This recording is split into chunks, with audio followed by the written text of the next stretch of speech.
Olá, terceiro ano. A aula de hoje começa assim. Oswald de Andrade, ele já disse uma frase que pegou um efeito até numa capa de disco de Legião Urbana. Aí a frase que ele diz é a seguinte: o Brasil é uma república federativa cheia de árvores e gente dizendo adeus. Tem outro pedaço do poema de Mário de Andrade que ele vai dizer isso aqui do Brasil. Ó. A gente ainda não sabia se governar. Progredimos um tiquinho, que o governo também é uma fatalidade. Será o que Nosso Senhor quiser. Estou com desejo de desastres, com desejo do Amazonas e dos ventos muriçocas. Se encostando na canjerana dos batentes, tenho desejo de violas e solidões sem sentidos. Tenho desejo de gemer e de morrer. Brasil, mastigado na gostosura quente do amendoim. E ainda tem outro, de Manuel Bandeira, que ele diz assim: que me importa a paisagem, a Bahia, a linha do horizonte, o que eu vejo é o beco. E são esses três poetas que vão, como é que eu posso dizer, povoar o nosso imaginário nessa aula de literatura, concentrada na poesia moderna da primeira geração do modernismo brasileiro, né? Então vamos lá, que eu vou começar a apresentar para vocês agora alguns pontos principais desses três poetas. Por quê? Porque há algumas aulas passadas gravamos um vídeo, né? Temos um vídeo gravado sobre a primeira geração do modernismo e algumas características gerais. Aqui eu trouxe os três artistas, né? Os três escritores, os três pensadores, poetas também, para dar um panorama dos três principais nomes do modernismo. Existem outras pessoas? Existem. Existe mais gente importante para essa época? Existe. Só que os três, em termos de literatura, né, eles são os mais relevantes nesse momento aí, pós 22 até 1930. E outros ainda vão perdurar mais, né? Essa foi a época em que se marca assim a produção que tem a ver com as características da primeira geração do modernismo, beleza? Mário de Andrade, Oswald de Andrade, Manuel Bandeira. Primeiramente, Mário.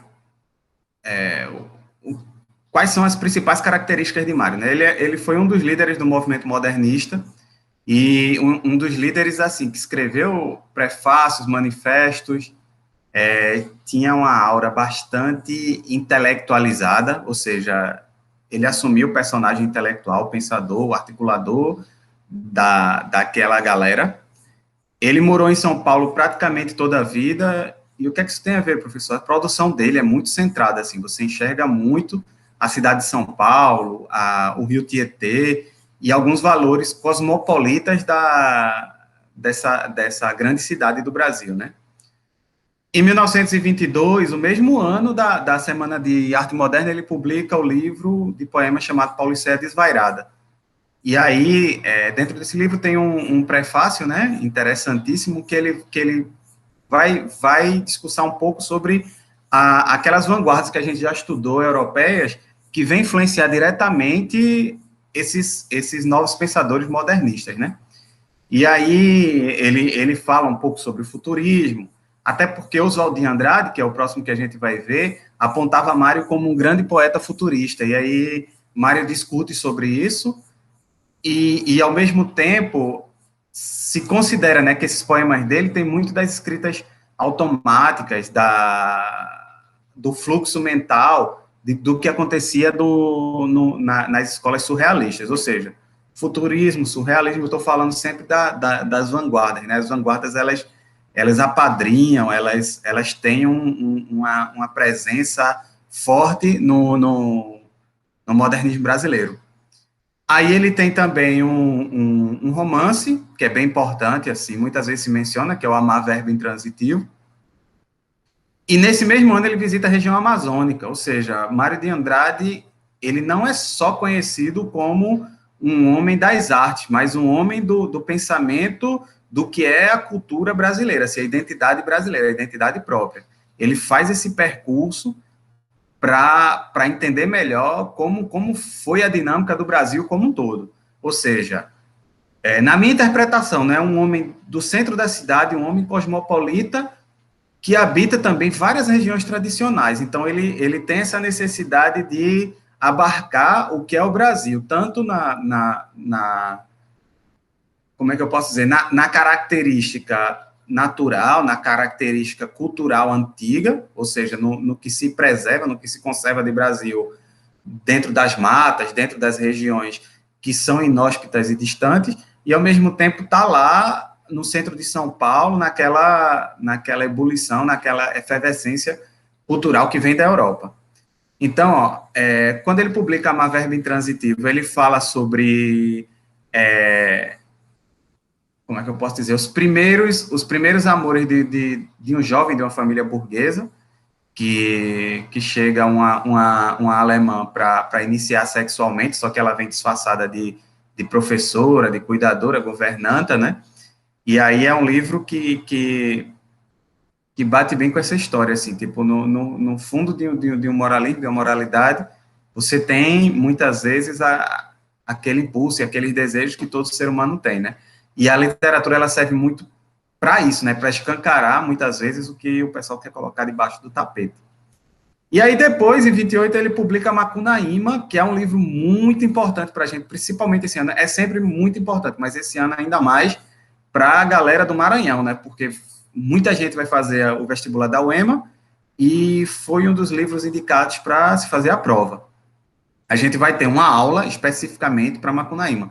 Mas, a grosso modo, é isso. Tipo, em Macunaíma, a gente vai poder ver, como é que eu posso dizer, o resultado dessa grande pesquisa dele. Se eu faço um paralelo, por exemplo, com José de Alencar, que era do século anterior a ele, que pertenceu à escola do romantismo, do romantismo, José de Alencar quis mostrar o Brasil também de uma forma meio que separada em vários romances. Tipo, José de Alencar, ele tocou em cada região do Brasil a partir de um romance específico. Enquanto que Mário de Andrade, com Macunaíma, ele, por ser da escola moderna, ele tem várias quebras. Uma delas, ele traz a linguagem muito mais próxima da fala, a linguagem coloquial.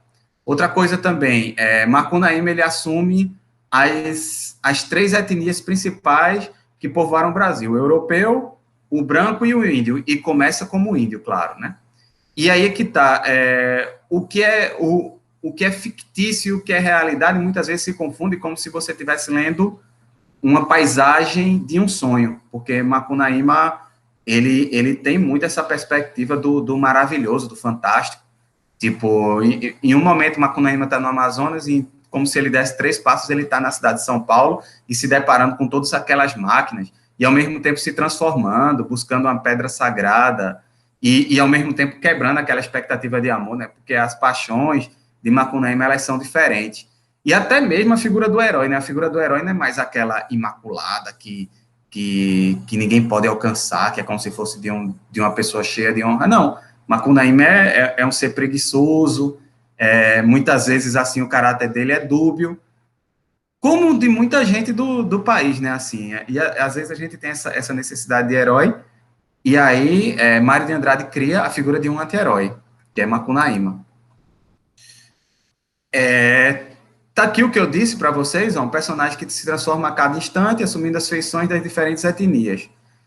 E aí é que tá, a mitologia indígena se funde com a piada. A ideia da piada, do bom humor, é muito marcada nessa primeira geração modernista. Tipo, para quebrar um pouco, até quebrar muito com aquela estrutura de solenidade que os românticos tinham, que os parnasianos também tinham, que são escolas anteriores, né?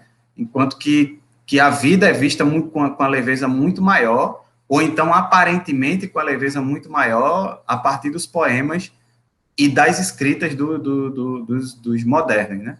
Então, você tem que ser um leitor atento para saber o que é ironia, o que é uma piada, o que é crítica também, porque a crítica vai estar muito presente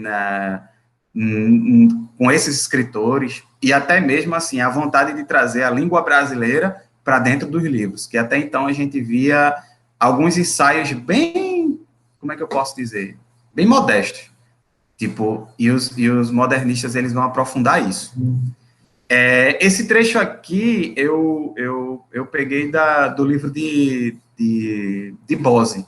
Tipo, muito dessa aula tá no livro de Alfredo Bose, História Concisa da Literatura, que é essa aqui, ó, deixa eu mostrar para vocês.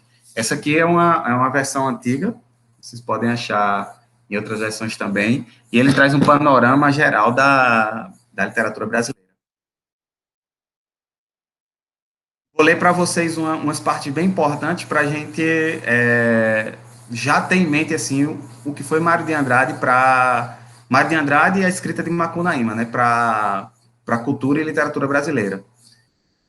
Passando abruptamente do primitivo solene à crônica jocosa, ou seja, engraçada, e desta ao distanciamento da paródia, Mário de Andrade jogou sabiamente com níveis de consciência e de comunicação diversos. Ou seja, tem muito termo indígena no livro deles, no livro dele, vocês podem perceber. Outra coisa também,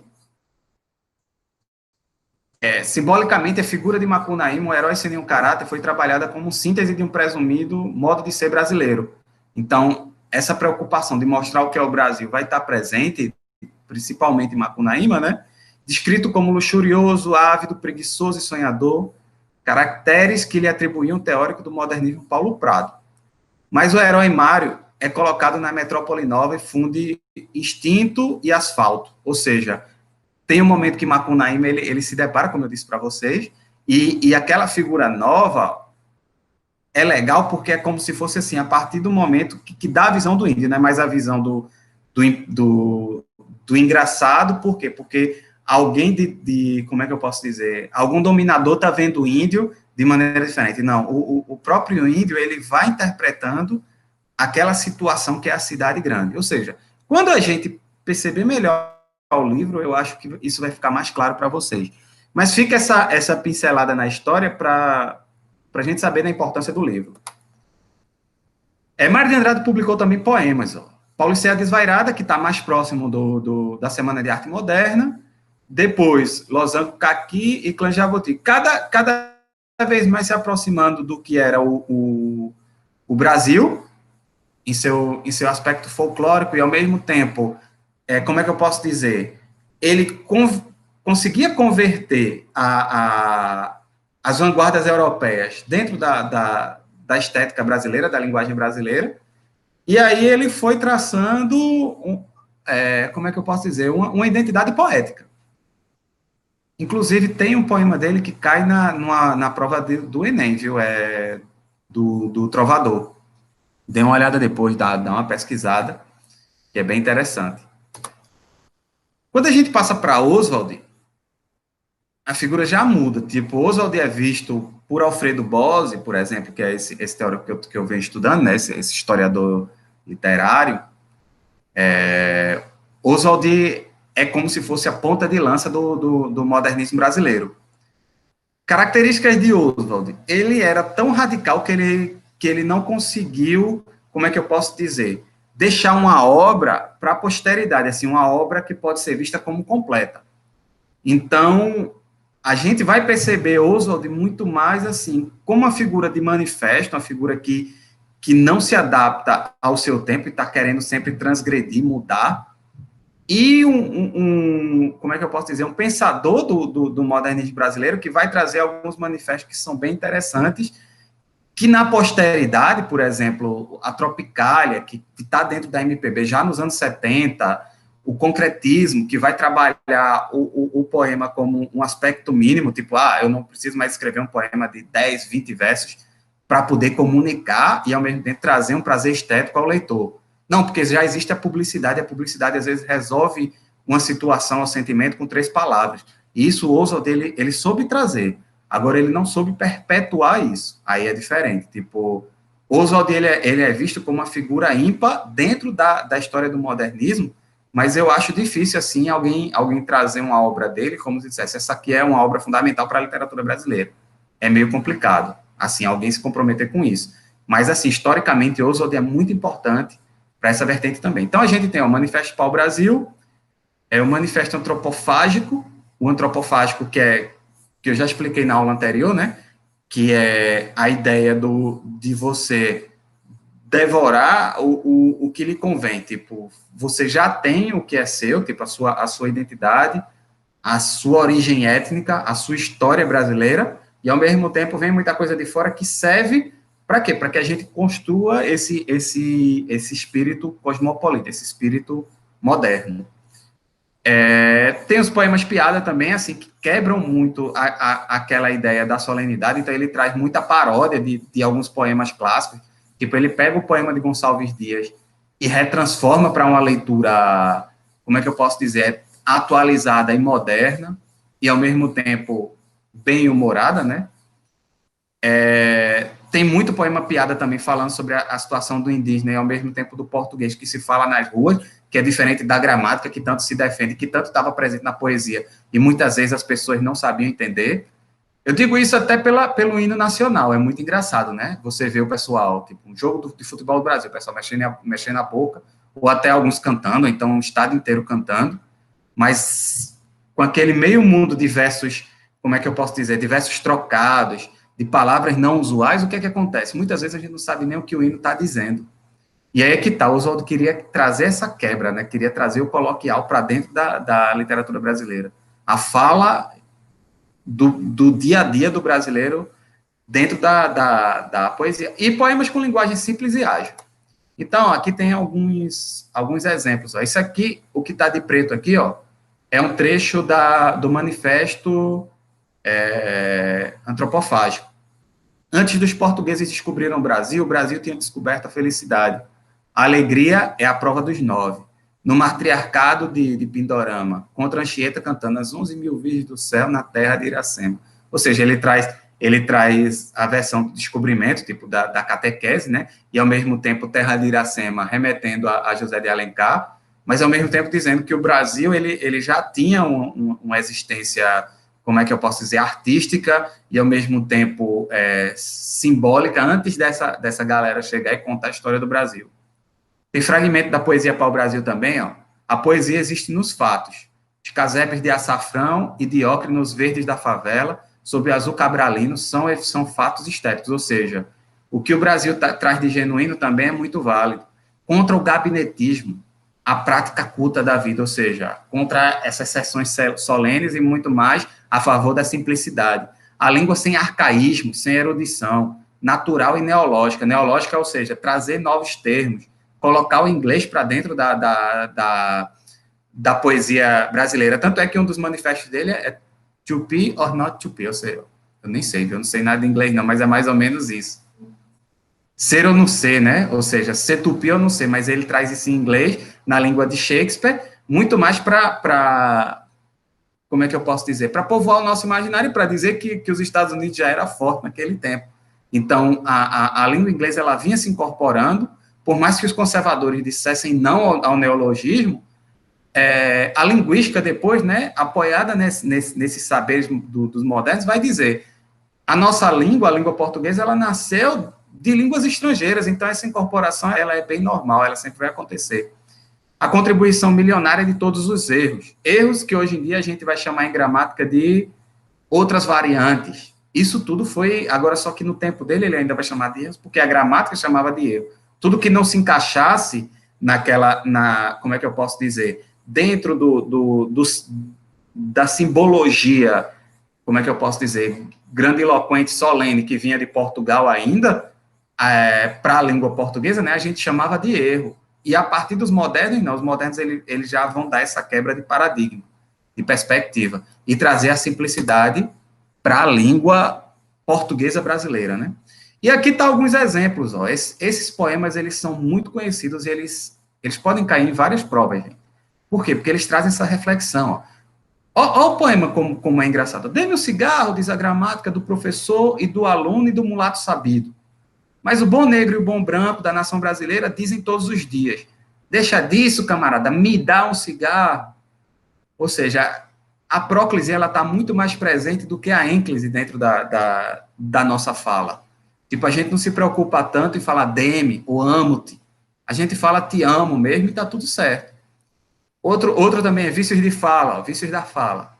Para dizer em milho, dizem mil. Para dizer para melhor dizem melhor, para pior, pior, para telha dizem teia, para telhado dizem telhado, e vão fazendo telhados.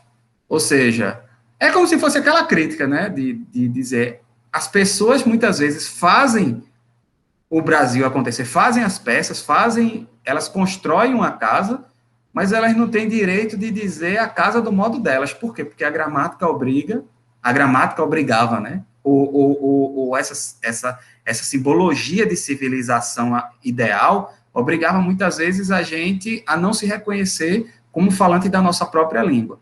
E isso Oswald vai trazer muitas perguntas e muitos questionamentos em torno disso. Erro de português, quando o português chegou debaixo de uma bruta chuva, vestiu um índio, que pena. Fosse amanhã de sol, o índio tinha despido o português. Essa brincadeira e esse tom de piada e, ao mesmo tempo, de crítica vai ser presente nos poemas de Oswald. Como é que eu posso dizer? Vai ser presente com muita força, tá certo? Quando a gente chega em Manuel Bandeira, algumas dicas, né, que a gente traz dele. O poeta reflete sobre a vida, sobre suas memórias de menino, registra cenas do cotidiano e, acima de tudo, aprende a lidar com a ameaça da doença e da morte. E aí é que tá, gente, dentro desses três, Manuel Bandeira é o mais intimista, é o que mais trouxe sua vida à tona para dentro da poesia. Sim, professor, mas o que é que isso tem a ver com o modernismo? Durante a Semana de Arte Moderna, Manuel Bandeira talvez fosse o poeta mais velho, assim, ele já tinha mais de 30 anos na Semana de Arte Moderna, e muitos diziam que ele era o São Batista da Semana de Arte Moderna. E aí é que tá, Manuel Bandeira ele vai trazer em sua perspectiva formal. Por quê? Porque Manuel Bandeira, por ter vivido muito, por ter uma vida, como é que eu posso dizer, poética muito intensa, com muitos livros publicados, muitos poemas conhecidos no panorama da literatura brasileira, Manuel Bandeira, ele, como é que eu posso dizer, ele tem uma marca de experimentalismo e, ao mesmo tempo, de conhecimento poético, vai ser fundamental para os modernos, né, para o pessoal da Semana de Arte Moderna e, posteriormente, para vários poetas que vão beber dessa fonte. Longa vida, longa produção, é marcado pelo experimentalismo, liberdade, que é uma palavra fundamental para essa primeira geração, inovação também, assim como também havia alguns diálogos com as escolas literárias anteriores.